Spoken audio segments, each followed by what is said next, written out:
नमस्कार।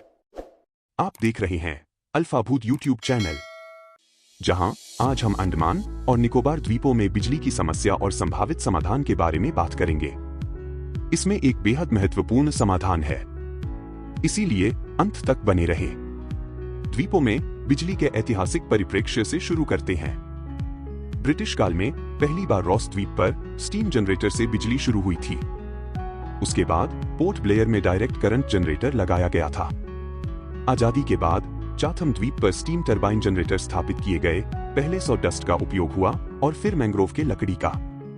आज द्वीपों में 35 डीजल पावर हाउस हैं। NTPC port Blair solar power plant यहां का पहला grid connected solar photovoltaic project है। कालपोंग हाइड्रो इलेक्ट्रिक प्रोजेक्ट अंडमान और निकोबार का सबसे बड़ा जल विद्युत प्रोजेक्ट है, जो बिजली विभाग द्वारा संचालित है। अब हम बिजली की कमी की समस्या को जानेंगे।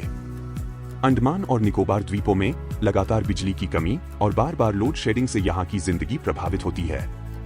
खासकर पीक डिमांड के समय घंटों तक बिजली नहीं रहती, जिससे आम जनजीवन अस्त व्यस्त हो जाता है। डीजल जनरेटर पर निर्भरता, जो महंगे और प्रदूषणकारी हैं, इस समस्या को और बढ़ाती है। चलिए जानते हैं अंडमान तथा निकोबार द्वीप समूह में उपलब्ध कुछ पावर प्लांट्स के बारे में। पहला है diesel power plant. Diesel power plant units बिजली आपूर्ति का मुख्य स्तंभ रहे हैं, लेकिन ईंधन की ऊंची लागत और शिपमेंट की निर्भरता के कारण ये अस्थिर हो गए हैं। दूसरा है सौर ऊर्जा। आटम पहाड़ सोलार पावर प्लांट जैसे बड़े प्रोजेक्ट्स डीजल पर निर्भरता कम करने और अक्षय ऊर्जा की सप्लाई बढ़ाने की कोशिश कर रहे हैं। तीसरा है हाइब्रिड सोलर डीजल सिस्टम्स। सौर और डीजल ऊर्जा का मिलाजुला उपयोग किया जा रहा है ताकि बिजली की स्थिर आपूर्ति बनी रहे। चलिए, बहुत हुई अंडमान और निकोबार के परेशानी की जानकारी। अब हम इसके समाधान के बारे में चर्चा करेंगे। अगर आपने अब तक हमारे चैनल को सब्सक्राइब नहीं किया है तो कोई बात नहीं, अब कर लें, वरना हमारे चैनल में मिलने वाली विशेष जानकारी आगे से आप तक नहीं पहुंच पाएगी। चलिए आगे बढ़ते हैं।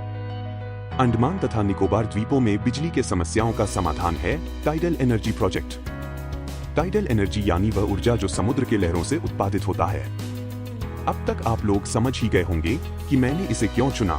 जिनको नहीं पता उनको बता दूं कि अंडमान और निकोबार के सभी द्वीप समुद्र से घिरे हुए हैं, जिस कारण हमारे द्वीप टाइडल पावर प्रोजेक्ट के लिए बिल्कुल सही है। अब जानते हैं टाइडल पावर प्लांट कैसे काम करते हैं। ज्वारीय ऊर्जा प्लांट्स चंद्रमा और सूर्य के गुरुत्वाकर्षण बल से उत्पन्न ज्वारभाटा से ऊर्जा लेते हैं। इसमें टाइडल स्ट्रीम जनरेटर यानी पानी के नीचे लगी टरबाइन और टाइडल बैराज यानी बांध जैसे ढांचे शामिल होते हैं, जो ज्वारीय गति को बिजली में बदलते हैं। ज्वारभाटा के समय पानी के आने और जाने से टरबाइन घूमते हैं और बिजली उत्पन्न होती है। चलिए अब डिटेल में जानेंगे कि हमारे द्वीपों के लिए ज्वारीय ऊर्जा क्यों सही है। हमारा भौगोलिक लाभ है कि हमारा द्वीप बंगाल की खाड़ी में स्थित है, जहां मजबूत और स्थिर ज्वारीय धाराएं मौजूद हैं। ज्वारीय ऊर्जा पूर्वानुमानित होती है और यह स्थिर बिजली आपूर्ति कर सकती है, जबकि सौर और पवन ऊर्जा में अनियमितता हो सकती है। इसका पर्यावरणीय लाभ यह है कि यह एक स्वच्छ नवीकरणीय संसाधन है, जो डीजल पर निर्भरता को कम कर सकता है और प्रदूषण घटा सकता है। ज्वारीय ऊर्जा के उपयोग से निवासियों और व्यवसायों के लिए ईंधन लागत में कमी आ सकती है। यह ऊर्जा दूर दराज के क्षेत्रों को भी स्थिर बिजली आपूर्ति कर सकती है। ज्वारीय ऊर्जा को बैटरी सिस्टम के साथ मिलाकर स्थिर ऊर्जा आपूर्ति सुनिश्चित की जा सकती है। ज्वारभाटा की भविष्यवाणी की जा सकती है, जिससे स्थिर ऊर्जा आपूर्ति बनी रहती है। टाइडल ऊर्जा सिस्टम की आयु सोलर पैनल और पवन टरबाइन की तुलना में अधिक होती है, जिससे दीर्घकालिक रखरखाव की लागत कम हो जाती है। टाइडल ऊर्जा संयंत्र आमतौर पर कम भूमि का उपयोग करते हैं, जिससे भूमि का अन्य उपयोगों के लिए संरक्षण हो सकता है। टाइडल ऊर्जा दिन और रात दोनों समय काम कर सकती है, विशेष रूप से उन क्षेत्रों में जहां मौसम अस्थिर होता है। टाइडल ऊर्जा का समुद्री पारिस्थितिकी तंत्र पर प्रभाव अन्य ऊर्जा स्रोतों जैसे फॉसिल फ्यूल्स की तुलना में कम होता है। निष्कर्ष, एक स्थायी भविष्य की ओर।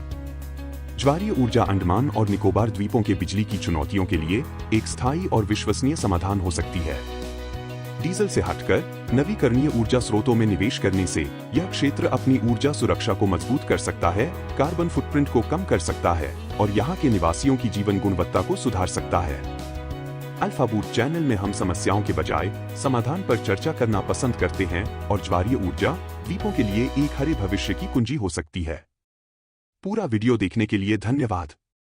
हमें खुशी है कि हमारी मेहनत बर्बाद नहीं हुई। हमारे द्वीप और देश के कल्याण के लिए हमसे जुड़े रहे। जय हिंद।